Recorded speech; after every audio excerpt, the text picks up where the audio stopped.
Sacha et Pikachu sont dans la région de Hoenn avec leurs amis Pierre, Flora et Max. Avant de se rendre vers la troisième arène de la région, ils font un détour et se rendent au Festival du Millénaire où durant 7 jours, ils auront une vue privilégiée sur la comète du millénaire. Une fois sur place, ils assistent à l'installation des attractions du festival, dont l'une d'entre elles est un spectacle de magie orchestré par le fantastique Butler et de son assistante et épouse Diana. Sa maîtrise de la magie éblouit nos amis et le public entier.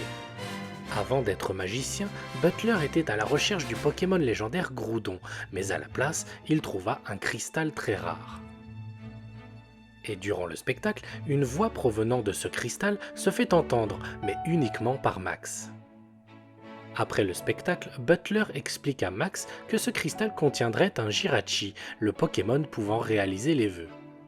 Jirachi ne sort de son sommeil qu'une seule fois tous les 1000 ans, quand la comète du millénaire est visible dans le ciel étoilé. Mais en plus de la comète, Jirachi a aussi besoin d'un ami pour se réveiller. Butler confie donc la garde du cristal à Max, qui semble être celui que Jirachi a choisi pour ami. Le moment qu'attendaient nos amis est arrivé. La comète du millénaire apparaît enfin, et elle est plus belle que jamais. Sous ce ciel étoilé, Max s'endort grâce à la berceuse de sa mère, fredonnée par sa sœur, puis tout à coup, le cristal se met à réagir. Comme l'avait prévu Butler, Jirachi sort de son cocon de cristal et se réveille dans les bras de Max. Butler en est informé et veut faire de Jirachi la star de son spectacle. Peu après, Max veut savoir si la légende est vraie et si Jirachi peut vraiment réaliser les vœux. Il lui demande donc de lui apporter des tonnes de friandises et son vœu se réalise. Nos amis sont envahis de bonbons, seulement ils proviennent du vendeur du festival et doivent les rapporter. Le lendemain, Max et Jirachi s'amusent dans les manèges du festival et passent de bons moments ensemble jusqu'au coucher du soleil. Surgissant de nulle part, un Absol sauvage s'en prend à eux, mais heureusement Butler l'emprisonne et l'hypnotise grâce à son Kirlia. D'où peut venir cet Absol et que peut-il bien vouloir? C'est la deuxième nuit de la comète et Butler s'est emparé discrètement de Jirachi et l'a placé sur une machine pour le forcer à ouvrir son troisième œil. Il y a quelque temps, Butler a travaillé pour la Team Magma en essayant de recréer Groudon à partir d'un fragment fossilisé. Mais ses expériences furent un échec et s'est ridiculisé aux yeux de la Team Magma. Pour arriver à ses fins et prendre sa revanche, Butler a besoin d'une plus grande puissance et c'est grâce à Jirachi qu'il va pouvoir l'acquérir. Avec l'énergie de la comète, Jirachi ouvre son œil véritable, mais cette puissance provoque l'explosion de la machine. Max et ses amis viennent au secours de Jirachi et sont aidés par Diana qui ne reconnaît plus son mari. Ils prennent la fuite à bord d'un bus et se dirigent vers Forina, le lieu où va reposer Jirachi. Le voyage dure des jours et ils sont même suivis par la Team Rocket. Il ne reste que 2 jours avant que la comète ne s'en aille et que Jirachi s'en retourne dans un long sommeil. Max est attristé à l'idée de devoir se séparer de son ami. Et au 6e jour, nos héros arrivent enfin à Forina et se dirigent vers la grotte où Diana et Butler ont trouvé Jirachi. Et l'Absol qui les avait attaqués leur sert de guide jusqu'à la grotte. Une fois à destination, c'est l'heure des adieux pour Jirachi et Max. Dans quelques instants, l'adorable Pokémon va ouvrir son troisième œil et absorber l'énergie de la comète.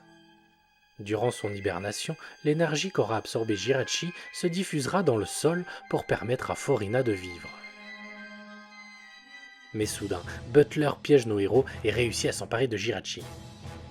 Avec l'aide d'une nouvelle machine plus performante, il utilise Jirachi afin de canaliser l'énergie de la comète et cette fois-ci ça fonctionne. Heureusement, grâce à Absol et un Libégon sauvage, nos amis sont libérés et Sacha, Max et Pikachu grimpent sur Libégon et s'envolent à la rescousse de Jirachi. Ils sont interceptés par le Dratak de Butler. Et après une course-poursuite, Sacha dépose Max et Pikachu sur la machine pour qu'ils puissent le libérer. Jirachi est libéré et sain et sauf, mais le plan de Butler a fonctionné. Un gigantesque Groudon maléfique prend forme et s'éveille. Mais ce qu'il n'avait pas prévu, c'est que cette créature n'est pas Groudon, mais un monstre qui détruit la nature et absorbe tous les êtres vivants qui se trouvent sur son chemin. Les Pokémon sauvages, la Team Rocket, Diana et même nos héros sont absorbés par le monstre. Seuls Sacha, Pikachu et Max s'en sortiront grâce au pouvoir de téléportation de Jirachi. Les tentacules du monstre pourchassent Jirachi sans relâche pour absorber toute son énergie. Butler, conscient de son erreur, tente d'aider Sasha et Max à neutraliser la créature. Il compte inverser le fonctionnement de sa machine pour renvoyer le monstre d'où il vient. Sasha enclenche la machine afin de mettre fin à ce désastre, mais il se fait absorber à son tour et Butler également. Le plan a marché et soudain, Jirachi est pris d'un immense pouvoir et envoie le Groudon maléfique dans les cieux jusqu'à sa destruction totale. Tout est bien qui finit bien et tout le monde est libéré. Mais le moment est venu pour Jirachi de rentrer dans un sommeil profond. Ce dernier demande à Max d'exaucer un dernier souhait. Avant de s'endormir, il voudrait entendre encore une fois la berceuse en cadeau d'adieu. Tous nos amis chantent à l'unisson et c'est ainsi que Jirachi s'endort, se renferme dans un cocon de cristal et diffuse son énergie à toute la faune et la flore de Forina.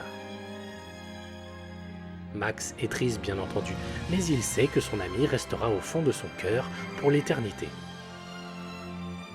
Concernant Butler et Diana, ils resteront ensemble à Forina pour la protéger. Quant à nos amis, ils reprennent le cours de leur voyage dans la région de Hoenn.